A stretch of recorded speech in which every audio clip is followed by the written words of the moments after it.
want to reserve most of the time to talk about the fact that we were not able to put forward general fund pops at this time and what that means and what our options are going forward. So I want to hold time for those questions and conversation about that.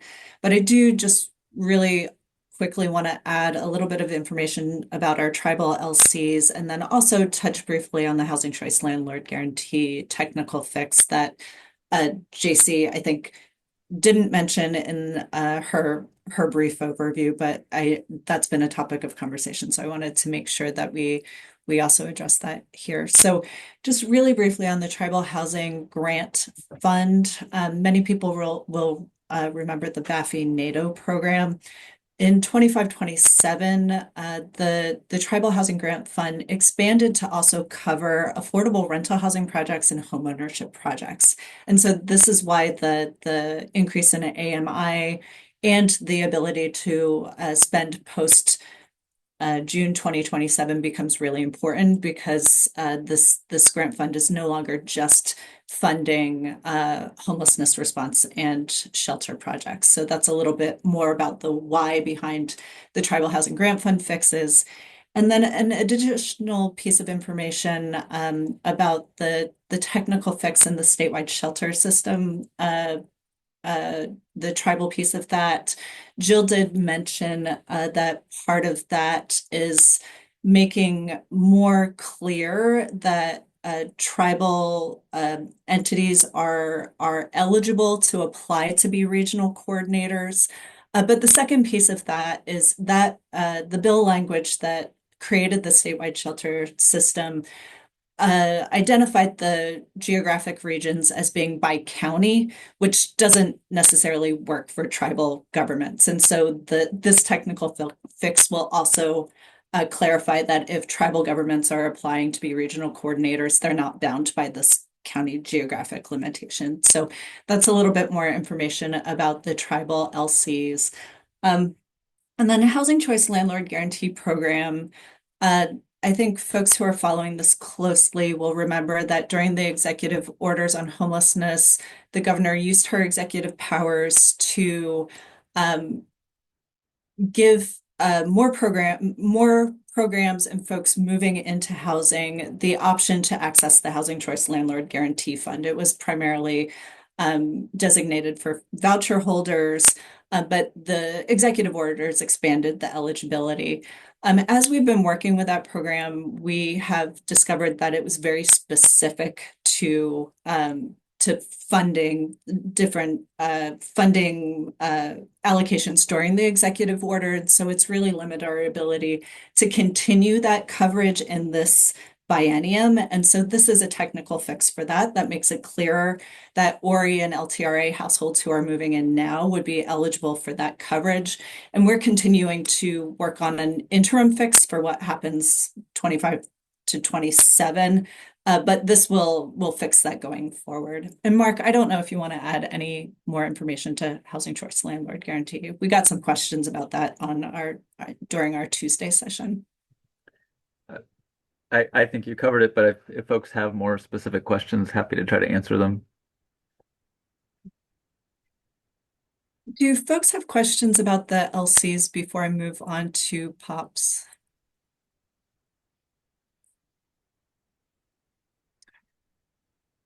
Seeing none. We don't have any revenue neutral pops as the slide showed, but we do. I did want to just acknowledge and call out that we're working with the home ownership division on this transfer of ECHO funds to the manufactured home replacement program. So that is something that our two divisions are working on jointly. So it's not 100% accurate that we have no pops, but we don't have any revenue neutral pops. And for our division, that's really important because I think the housing stabilization division, maybe more than the homeownership and affordable rental housing divisions, depend on general funds for a lot of our programs. And so, as the slide said, we are still really focused, and our goal is to maintain current levels of funding for the eviction and homelessness prevention programs, for shelter, for rehousing, and for long-term rent assistance. That said, the process for that is not entirely clear right now for us. We are continuing to work with the governor's office on putting together information about what it would take, what the financial investment would be to maintain current service levels for those programs. Um, in the event that there is an opportunity based on financial forecasts for us to make those general fund asks. And I think an important piece of this for folks to be aware of is in the last legislative session in 25-27, um, these newer programs, the programs that really came out of the executive orders on homelessness, like the shelter program, like rehousing, like ORDAP program, for those of you who have been using the eviction prevention funding, were all one-time funded programs. Um, During 25-27, we did get continuing service level funding for most of these programs, not all, but most of these programs. And so we do have an assumption, a baseline assumption of some funding for these programs. And so in the way that EHA and SHAP historically have been funded each biennium without having to create a POP to go back to ask for these funds, for eviction prevention, shelter, and rehousing, we're in a similar situation that we don't have to go back and ask for all of that funding. However, it's really important to understand the level of the funding that we have in CSL. And so for shelter, it's half the amount of funding we have now. For rehousing, it's half the amount of funding. For eviction prevention and homelessness prevention, it's about 3/4 of what we have now, a little bit give or take. And many folks will remember that the amount of eviction prevention funding decreased significantly in 25-27. So it's basically 75% of what we have now. And then for the long-term rent assistance program, we don't have continuing service level funding. So that is kind of the reality of where we are and what we will need to ask for in general fund. And those are certainly our priorities as we continue to work with the governor's office on opportunities to submit these requests for the funding that would get us to the level that we're funding programs in this biennium, moving into the next biennium. And I'm going to pause there for questions, but also to start looking at the chat a little bit, which I've not been paying attention to. Um, Other OFA and the FA grant for foreclosure intervention. Um, I do not think I'm the Uh, right person the to answer FAC this grant. question. I'm sorry, go ahead.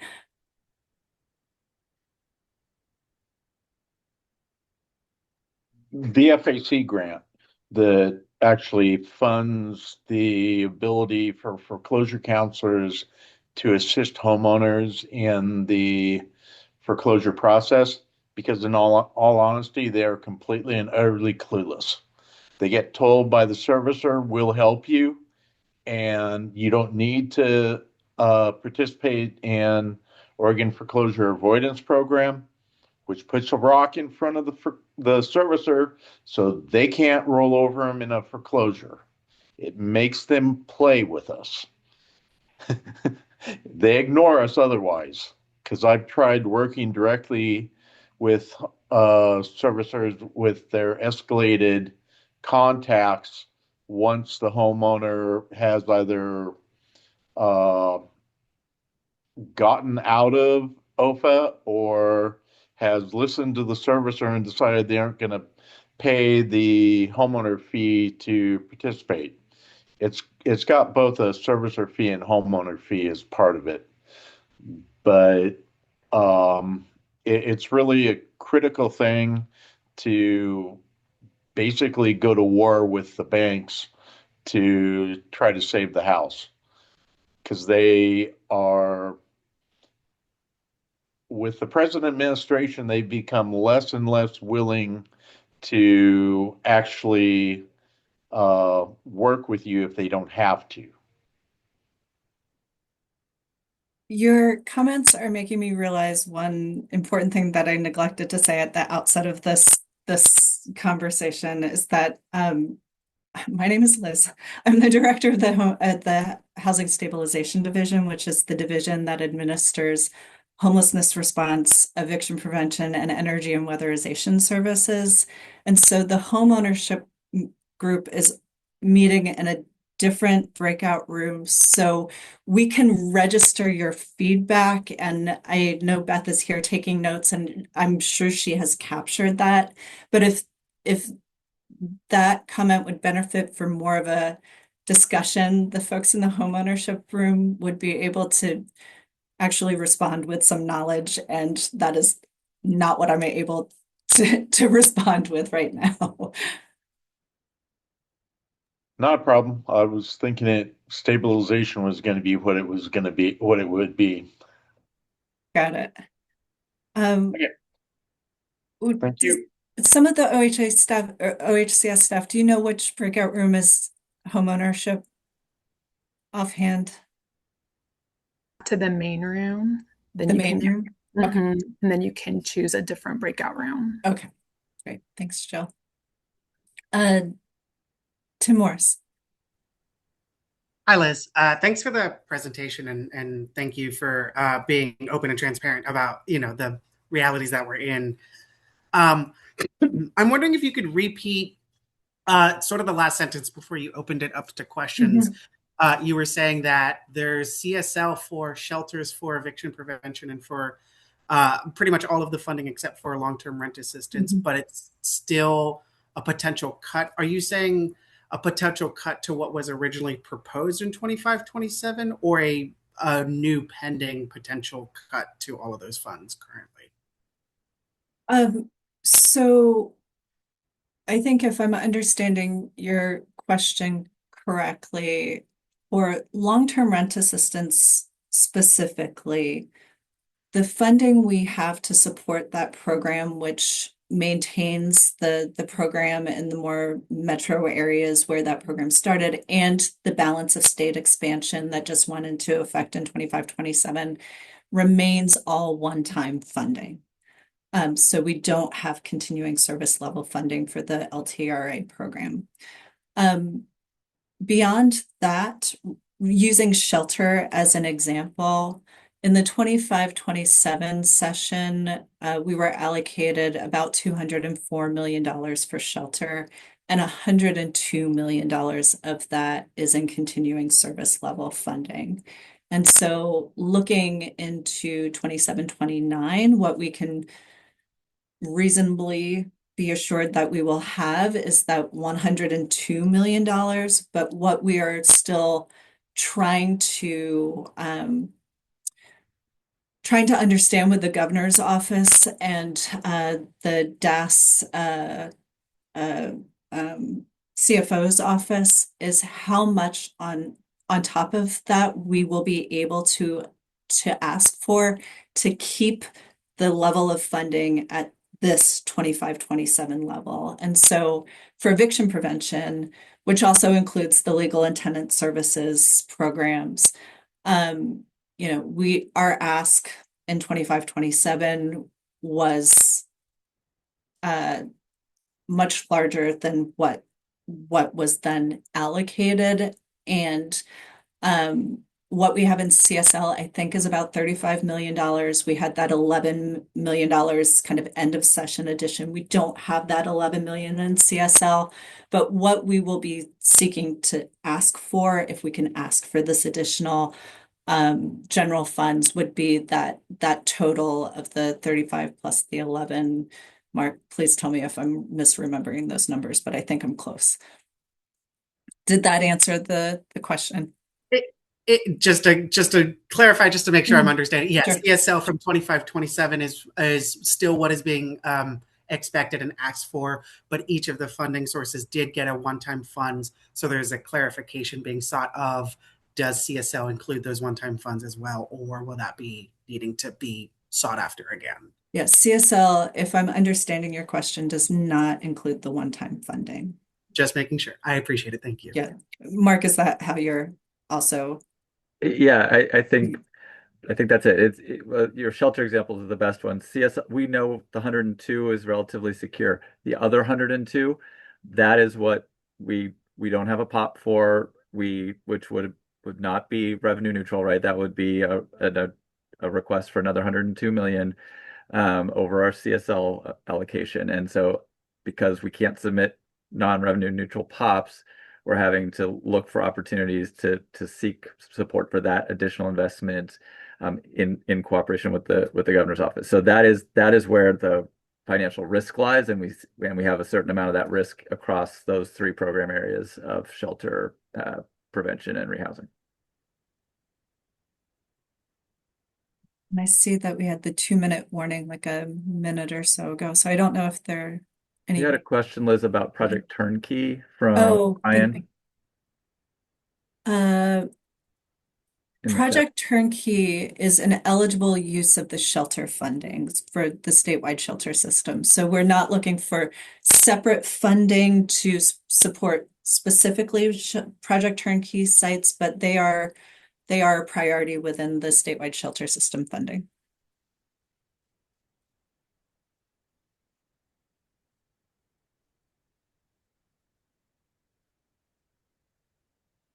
Were there any other questions in the chat I missed?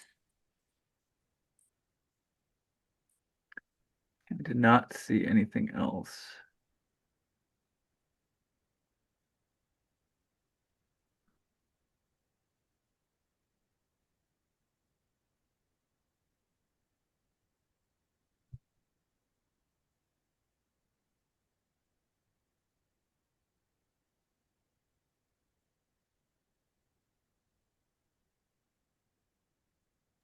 That was great, Mark and Liz. I'll just say I'll do one last call if anybody has any questions to ask them now. You can also put them in chat. We're probably going to be called back into the main room any minute now, but we just want to make sure if there are any last questions, we get them captured here.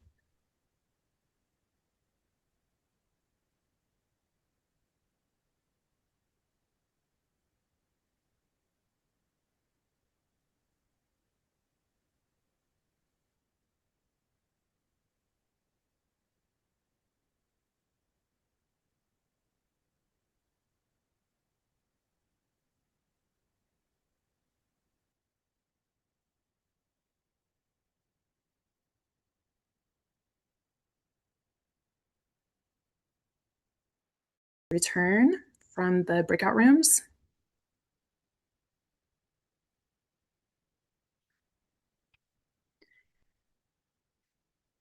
All right. Thank you, everybody. I know there's never enough time to talk about all the things to talk about. But I wanted to make sure before we end today's town hall meeting that everybody knows some follow-ups, some next steps. So the first one is we will be posting some more information on our website. We have some questions that we captured today. We will be answering those and doing an FAQ type of document on our website. So please make sure to come back to our website and check it out for additional information.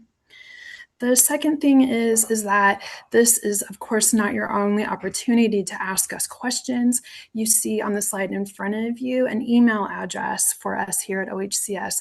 Please feel free to use this email address to send us questions, comments. Again, there's never enough time, but please use this. And if also you're a processor like me and you think of the perfect question 15 minutes after the meeting has ended, that is fine. Please let us know. I want to thank everybody for joining us today. It is really helpful as we continue developing our agency request budget to hear your questions, your comments. We will be incorporating as much as we possibly can. And again, please remember that our agency request budget will be published on September 1st. So be looking for that as well. With that, government relations team, is there any last items we should make sure that our guests know? I would just say we were just getting into a good conversation, so please email any questions to this after the email here. I'm happy to respond and chat further. But thanks for the engagement. That was a lovely quick combo. It was a quick combo. Division directors, is there any last thing that we should make sure attendees know before we sign off?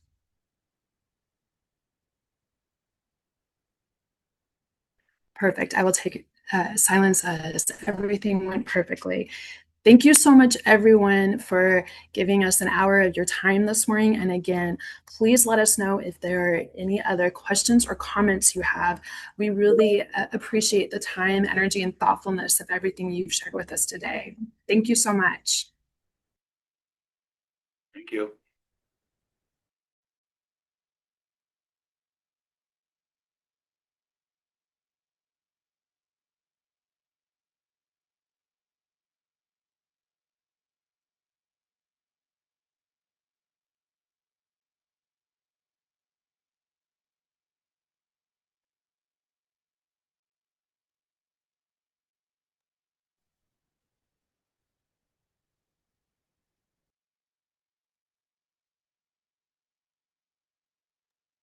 All right.